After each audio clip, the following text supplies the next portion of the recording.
nothing to lose. McKnight Tonight, McKnight Tonight, McKnight Tonight. Here comes McKnight Tonight. Welcome to McKnight Tonight. Here's Rob McKnight. Hello and welcome to McKnight Tonight for this what should usually be Tipsy Thursday. Unfortunately, I've only got the water because I'm recording this at around lunchtime. Although I could have had a drink. It is after 12. But anyway, I didn't prepare for that. Welcome to what is our best of specials. I've been away this week and so I've prepared some best of moments from the almost 100 episodes of McKnight Tonight. In fact, we are back live on Wednesday with our 100th episode. Just crazy to think we've done that many episodes since we started in what? I think it was February. Anyway, I've appreciated all your support. And tonight, you are going to see when I open up my personal archives, a little series of videos I did called Scannerscreen, where we had me hosting along with a co-host, and we would make, like in a studio, we would have reports, all these kind of things. You're going to see how things took a crazy turn at the end of the very last Scannerscreen 5. I hope you enjoy it, but first, let's have a few hot topics, and I'm sure we'll fit into Rob's rant as well. Here comes McKnight Tonight. Take a look at this story from 7 News about changes AMP wants to make to its workplace contracts. AMP is demanding workers give the company the right to film staff, even at home. This is an outrageous abuse of power from one of Australia's biggest companies against its workforce. The financial services firm has given 2,000 staff 1 week to sign a new contract, which enables AMP to monitor staff through continuous video surveillance, including when they're working from home, sell employees' personal data, and force them to undergo a medical assessment by an AMP-approved doctor. This is the worst employment contract that we've seen in the finance sector. It also says, you have to be available at any time on evenings and weekends to respond to calls. Staff are also banned from consulting a lawyer, and refusing could mean being locked out of incentive programs. In a statement to 7 News, AMP says it has not and will not conduct camera surveillance on its employees when they work from home, but defended asking employees to sign the contract, insisting it was approved by an external law firm and is in line with current industry practice. Yeah, we don't want to actually film you at home. We just want the right. This is draconian stuff. They're not letting people get a lawyer. One of the biggest things I think in there is the right to sell your personal data. Data is the currency of now, basically. Everyone wants our data. I mean, we freely give it away. When we use X or Facebook or Instagram or TikTok or YouTube, we essentially give our data away, and that's the price we pay to be able to use those services. Instead of paying a fee to use Facebook, we give them our data. They use that data. They make money from that data. AMP is essentially saying, you're a worker, we're paying you to do a job, but we want this extra benefit of actually being able to sell your data. It's pretty outrageous stuff. And I think this is going to force some big changes in legislation, in workplace reform. And this is the problem with big companies like AMP. They go too far. It's about finding that nice balance. Saying people can't engage a lawyer, well, no, that's not right. You can engage a lawyer. Telling people that they have to allow access to their home camera. Now, if you allow that, when will AMP use it? Will they only use it while you're rostered on? Will they connect to it while you're in your knickers or running around the house naked in the afternoon, or at night? What are the limitations about what they will do? Well, none of that's clear because AMP is saying that, we don't intend to turn the cameras on. But here, sign this contract, sign your life away, or you won't get the incentives. If I was a worker at AMP, I would not take the incentives. I think this is absolutely outrageous. And it's stuff like this is why unions formed in the first place. It's to protect the workers. And then, of course, what happens? Unions get a lot of power, then they take it too far and they take the piss. We've seen Seen that happen time and time again. But now, right now, at this point in time, AMP is taking the piss. And there is no way a government should allow this to happen. And I can't believe this isn't a bigger story. When 7 News aired it the other week, they aired it. I missed this story last week. And I think they aired it on Thursday or Friday night last week. And it was a bit lower down in their rundown, which surprised me. We're up here in Brisbane on the Gold Coast anyway. This should be front page stuff. How can a company demand these contract changes? And you have to sign it now. So you have to change the contract you're on. This is someone with a bit too much time on their hand going too far, and people need to fight back because it's bloody ridiculous. Have you checked out the latest range of McKnight Tonight merch? You could look sexy in a t-shirt or even one of these caps. Or you could have a Rob's Rant with me every day by getting your own mug. But maybe you're the kind of person who prefers a Backend quickie. Well, you can get them all and more at McKnightTonight.myshopify.com. That's McKnightTonight.myshopify.com. Get some merch, help us out, and you'll look good doing it. Here comes McKnight Tonight. Moving on, and Bob Katter is never far from controversy, but today he crossed a line, threatening to punch a journalist. Have a look at these scenes that played out in Brisbane during a press conference where Katter was speaking about his intention to attend a March for Australia rally this weekend. Oh, mate, don't say that, because that irritates me, and I punch blokes in the mouth for saying that. Don't you dare say that. My family have been in this country for 140 years, right? So if you say anything like that, I have, on many occasions, punched blokes in the mouth, right? So I'm restraining myself today. Don't say that. I'm sure that Don't you said it. say that, because you're a racist. You're a racist. You cannot say what you've just said without being identified as a racist. Some gentlemen, ladies, this man is a racist. Bob, doesn't he have the freedom to ask a question as a journalist? No, he doesn't if he asks a racist question, which implies racism. I'm not going to answer it, and I don't consider him a proper Australian, a fair-minded Australian. He sees people as foreign because of their heritage. And that is very un-Australian. Very un-Australian. Must have been one hell of a question. So just what was the insulting question Channel 9's Josh Bavis asked to warrant such a reaction? You seriously won't believe it. Bob, you've got Lebanese heritage yourself. Oh, mate, don't say that, because that irritates me, and I punch blokes in the mouth for saying that. Okay, so let's be clear. The question was, Bob, you've got Lebanese heritage yourself. And that prompted that unhinged meltdown. And this is a guy who represents an electorate in our federal parliament. In our federal parliament. And he thinks that is okay. He thinks it is okay to go for a journalist like that, get up in his face and threaten him, talk about punching, talk about over a question. I don't know what why Bob Katter has an issue with his Lebanese heritage. Australia's a melting pot. That's what we are. Now, if he wants to be a white supremacist and he hates himself, well, Bob Katter, I can't do anything about that.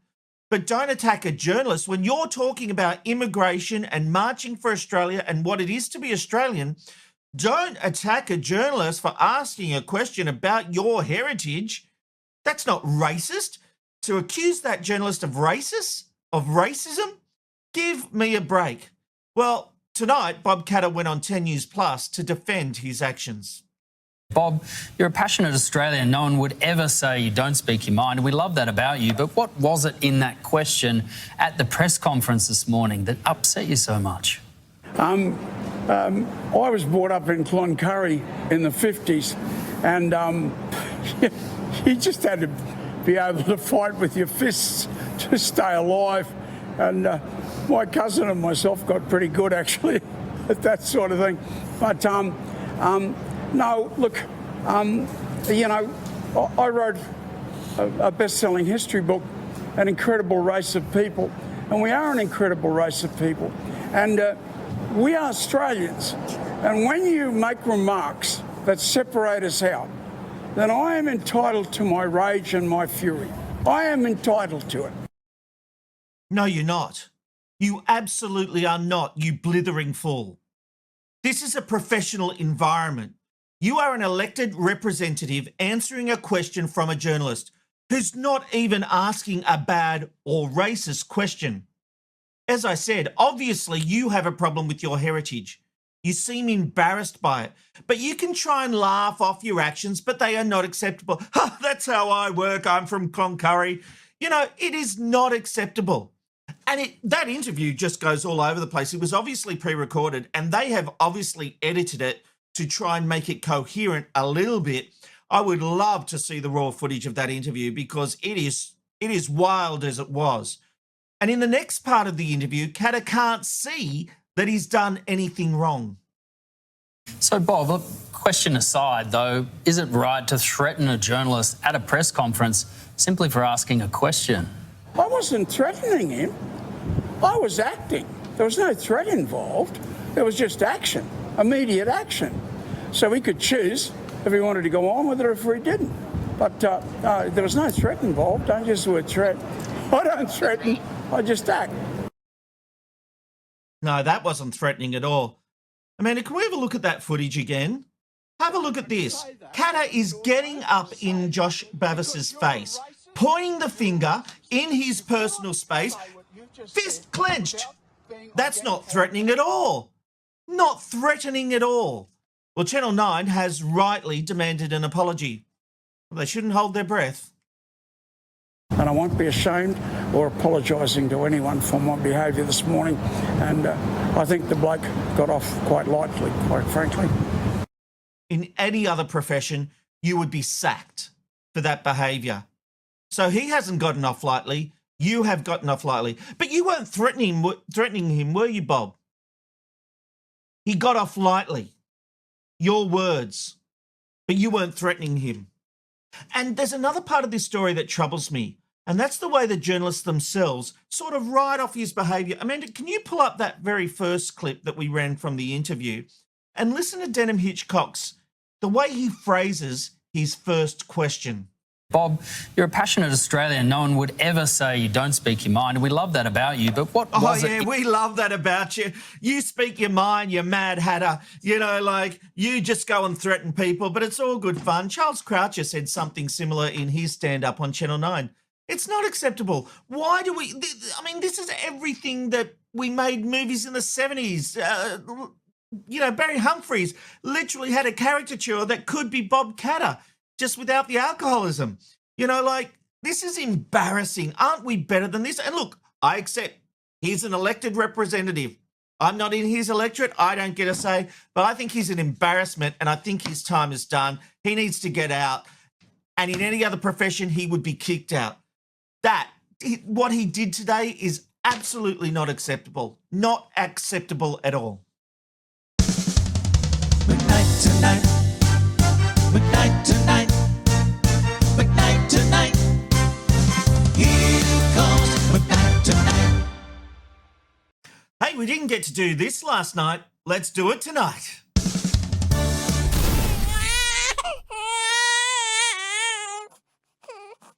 I want you to have a look at this video of a dog not on a leash in a park where the rule is dogs must be on a leash. Have a look and then we'll talk. No.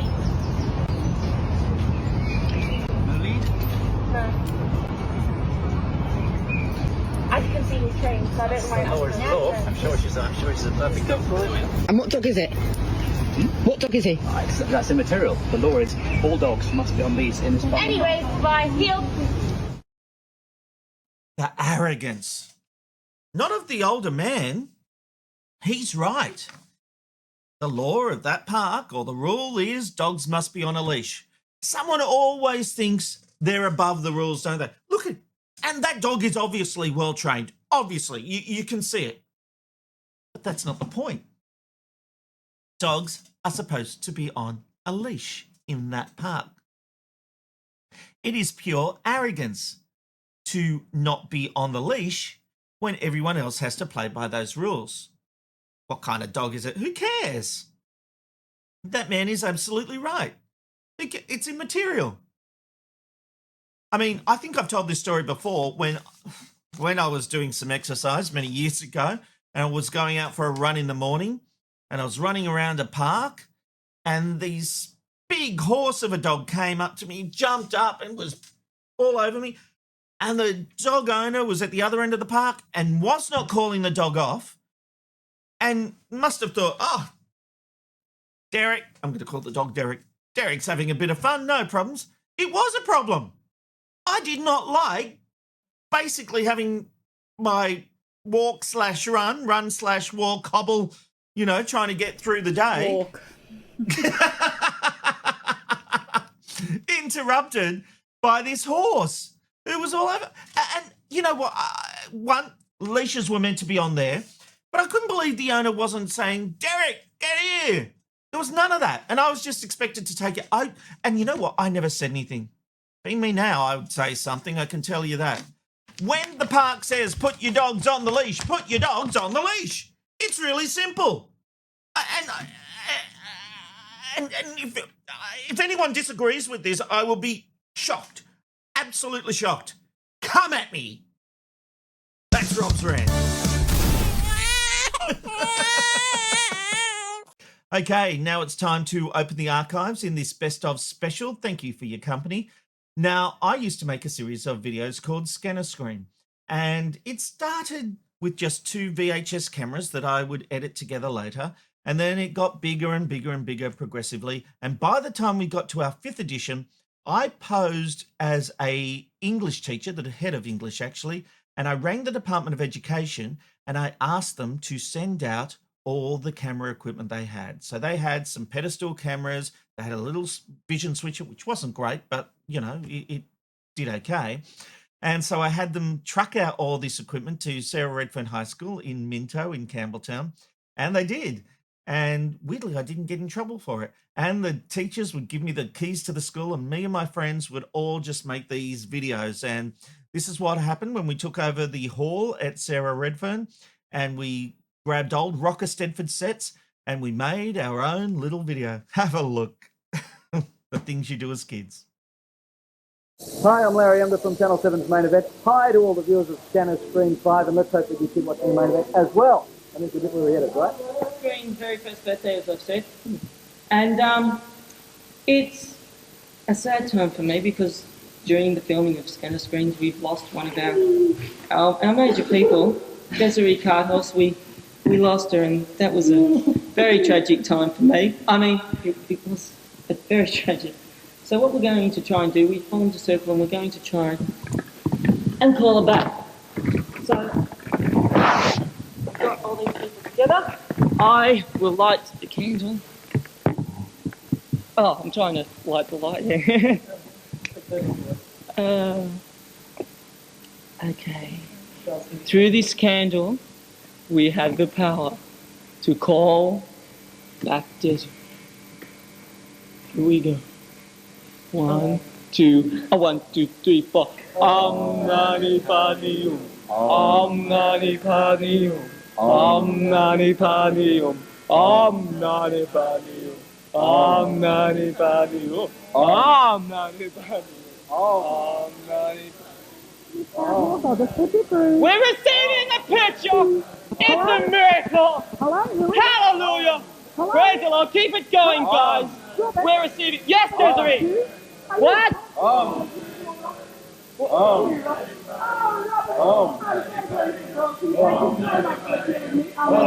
I didn't kill you, Desiree. No, not that you killed me, but I've got my own show now. It's called Good Morning Heaven. I've become an angel. I co-host with God. And I'm ready to see the husband. That's right. Oh my God. Jesus and Mary. Yeah, this is right, Desiree. Praise the Lord that we've got you. But I can barely hear you because we're umming and we're oohing and we're parring and nooing. And what was that, Desiree? Probably getting a terribly bad line. Listen, I'm coming down. You're coming down, Desiree. It's you, Desiree. I want to kill you.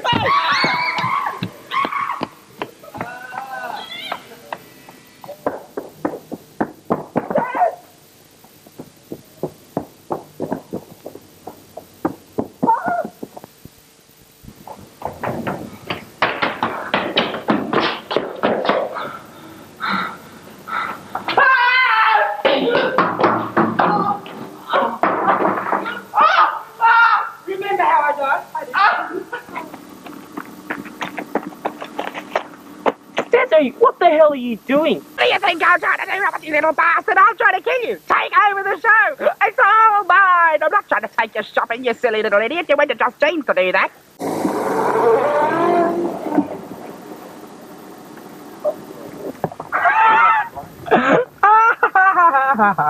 Oh, God, this is going to be a long hiking trip, isn't it?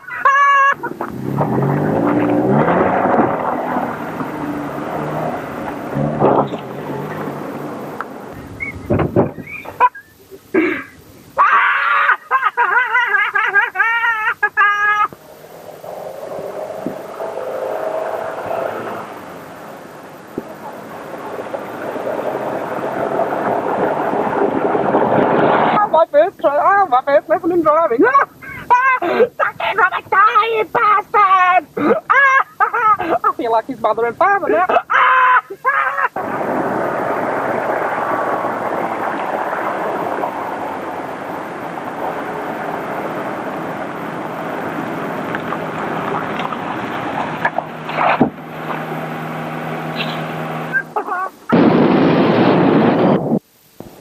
And now it's time to pay back the debt.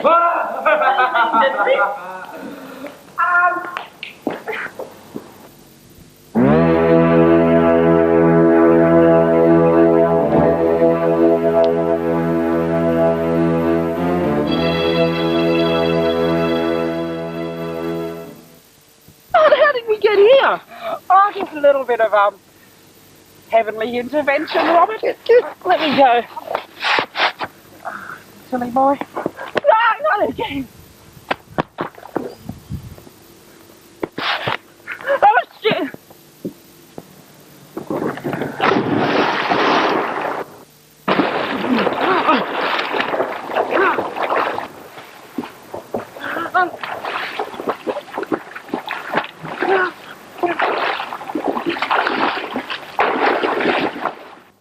You know, the only thing I wish was that there was YouTube at the time, because I was making all this stuff. I had no way of getting it out. People may not have liked it, but it actually would have given me a place to put this stuff.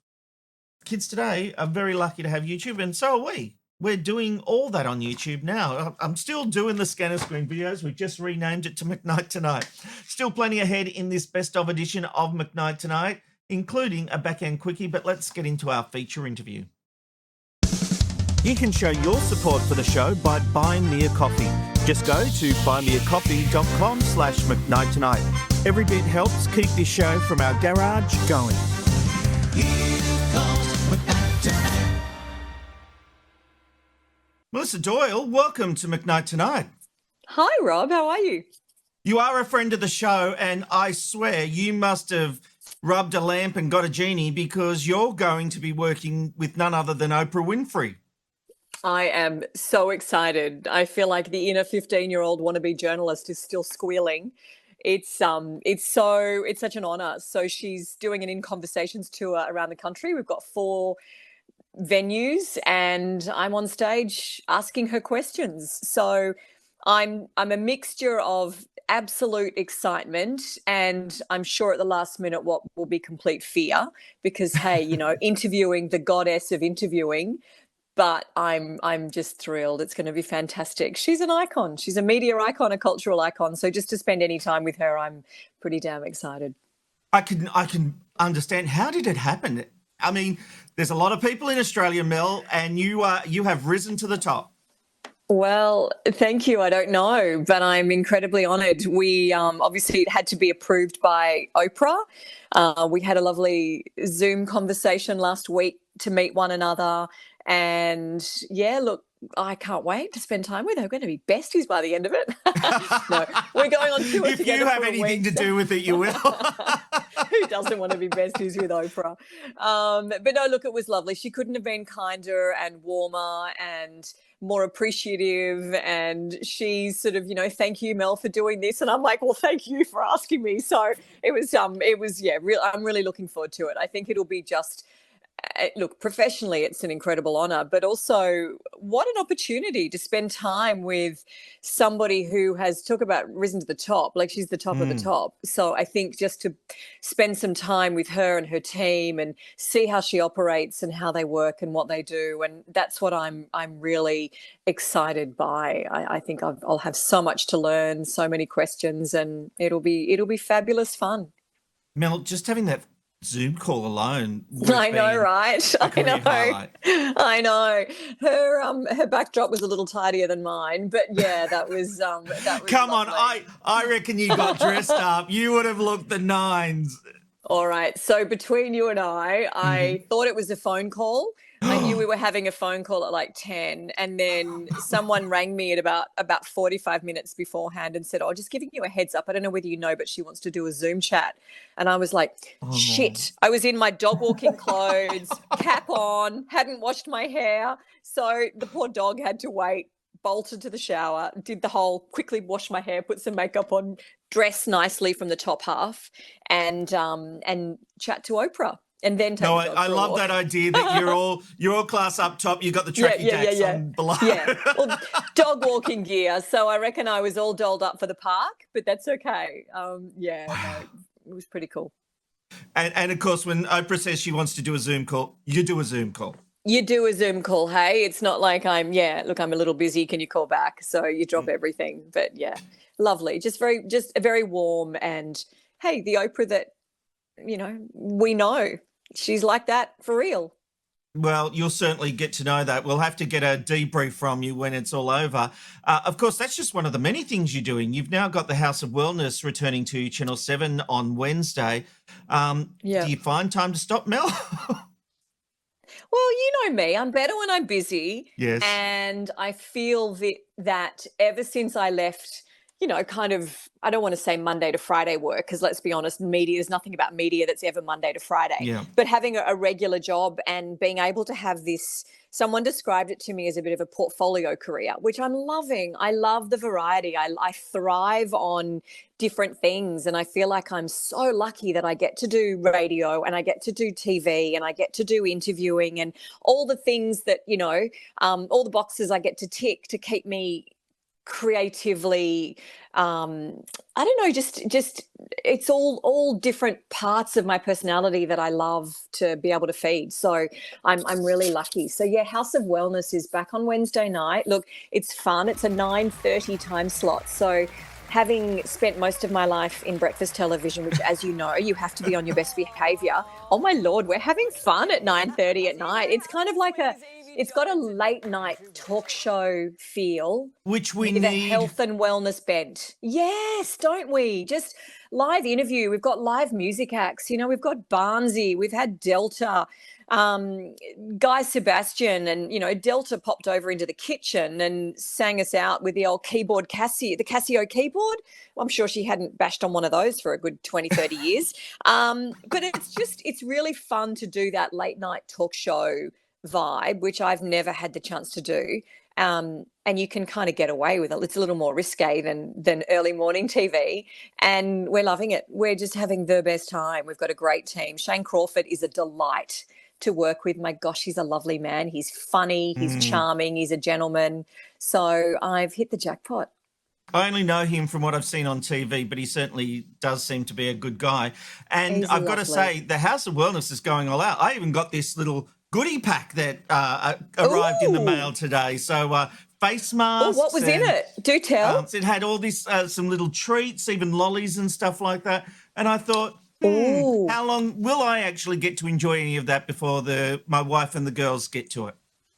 But don't you love, I think what I love is, though, so then judging by what was in that goodie bag, wellness means chilling out on the couch, eating lollies with a face mask on. Like, we're all about, I don't know about you, but if someone says to me, okay, you can't have sugar, alcohol or coffee, and you need to eat kale and run 20,000 steps a day, like, that's just not going to happen. I really like it that we're talking about wellness, which is all encompassing, everything from, I don't know, just feeling good about yourself and feeling good about the day, and little tips and tricks that we can do to make our lives just a bit more balanced and healthy and stuff, but I just don't want to be preachy. You know, the last thing Mm-hmm. I want is someone telling me that what I'm doing is wrong and I should be doing this, because that's just not going to happen, you know? So I feel like wellness to me is, I don't know, walking the dog in the sunshine. That makes me feel good. You know, it's got to be, and having some music to listen to and having a laugh. You know, laughter is the best medicine for a reason. So they're the things that I love that we talk about.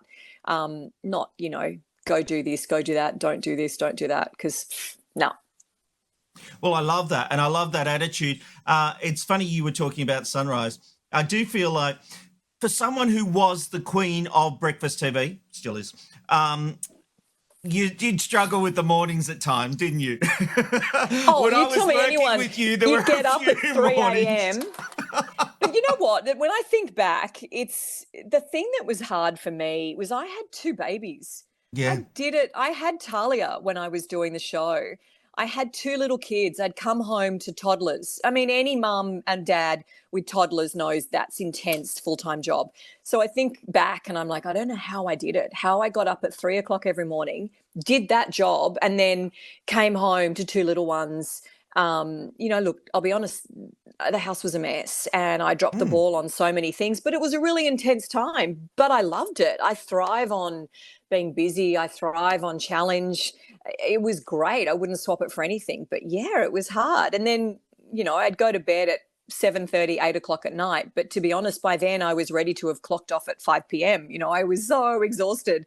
So yeah, I think any particularly any parent knows, but anyone that does shift work knows it's all consuming and it's difficult. But it was hey, all consuming. I mean, great. this wasn't just Yeah. doing Sunrise and then going home. You'd have Yeah, PR yeah. commitments, or you could end up down in Beaconsfield doing weeks worth of coverage. Yes. I mean, this wasn't just a clock in, clock Yeah. out from work, was it?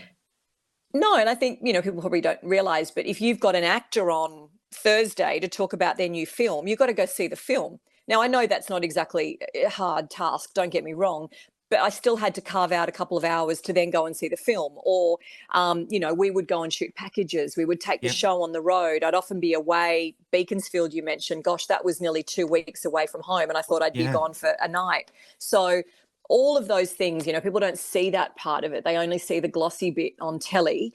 And good, that's our job.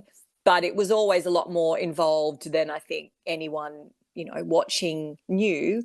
But having said that, the best job ever, you know, I wasn't going down a mine. I loved it, but it was just, yeah, it was an intense time in my life. And we were growing the show. That's the other thing, you know, we were building it into the juggernaut that you see today, but that took a lot of work because in the beginning, you know, it didn't have quite the enormous name that it has now, which makes things a lot easier to get talent on and do all of those things. So we had to put the hard yards in back then, but it was awesome. I don't think anyone should ever forget that. Sunrise is this #1 brand, but the foundations that the original team of you, Koshy, Adam Boland, all laid was so important to the future success of that show and why it has remained so dominant, because they've learnt the lessons. It evolves. It has evolved as you have to over time. But you cannot underestimate what you guys did. One, beating the Today Show, which was a dominant #1, and everything that had gone up against it failed. You guys changed the script. You changed breakfast TV to lead it in the path it is now. That can never be forgotten, and no one can ever take that away from you. Well, thank you. Thank you. I also look at it that what a privilege to build something. Yeah. You know, whatever industry you might be in, to be part of a startup, you know, to grow something from humble beginnings into something that is big and then becomes #1. Like, that's a really precious experience that no matter what field you're in, you don't always get the opportunity to do. And so that's what I feel very lucky to have been part of that. It was wild. It was fun. I have nothing but wonderful, fond memories. And even to this day, you know, people say hello and remember it, or particularly there's a lot of women who might have kids the same age as mine. And, oh, I was pregnant when you were pregnant. I mean, you know, what a lovely place to be in people's lives. What a precious job to have had. So, yeah, super. And now you're building House of Wellness, which, you know, since you've come on, has really just transformed. And obviously, I imagine the behind the scenes team has changed as well, or they've certainly infused it to go somewhere different. And it really is a different show, and it's really a great watch now. So congratulations with that as well. Thank You're you. still doing it. You're still changing things. Oh, you're lovely. Look, the show that came before us was exceptional and had been going for a long time, and kudos to the team. Really fantastic television. What we're doing is different to what it was. It's now live studio audience, late night talk show vibe, musical acts, you know, all of those things. And that's a really fun thing to do. So I love being in a studio. I love working with a crew. I love making television. I love it that we have a live audience that we can feed off, and, you know, their energy is so important to all of us. So it really is just a really fun experience. And yeah, same, a privilege to be able to make TV. I always think you're lucky if you get to do what it is that you want to do, as you know full well, and you get to do it and talk to people and interview people, which is what you've always done and what you're so good at. So I think for all of us, no matter what it is, if you get to do, you know, what rocks your world, then you're lucky. You're happy. Mel, good luck with the new series. It starts Wednesday at 9:30 on 7 and 7+. The House of Wellness is its show. Mel Doyle is the person bringing it to you. Mel Doyle, friend of the show. Thanks for joining us on McKnight Tonight. Thanks for having me, Rob. Bye. McKnight Tonight. McKnight Tonight. McKnight Tonight. Here comes McKnight Tonight. Before I get to your feedback, I've got a bit of a back-end quickie. So turn your lights down low, grab your drink.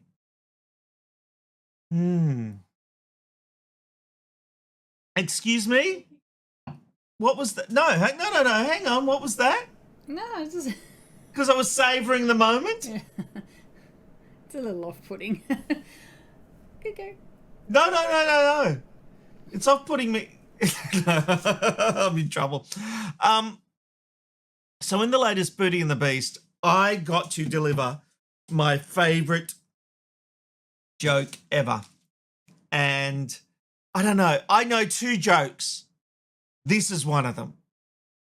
Carlotta, I've got to say that when you said it was she was dating a blind man, it reminded me of that old story I once heard that there was a nun having a bath and there was a knock at the door. And she said, "Who is it?" And he said, this man from behind the door said, "It's the blind man." And she thought about it and went, "Okay, come in." And he walks in and he says, "Nice tits, where do you want the blinds?" Oh, God.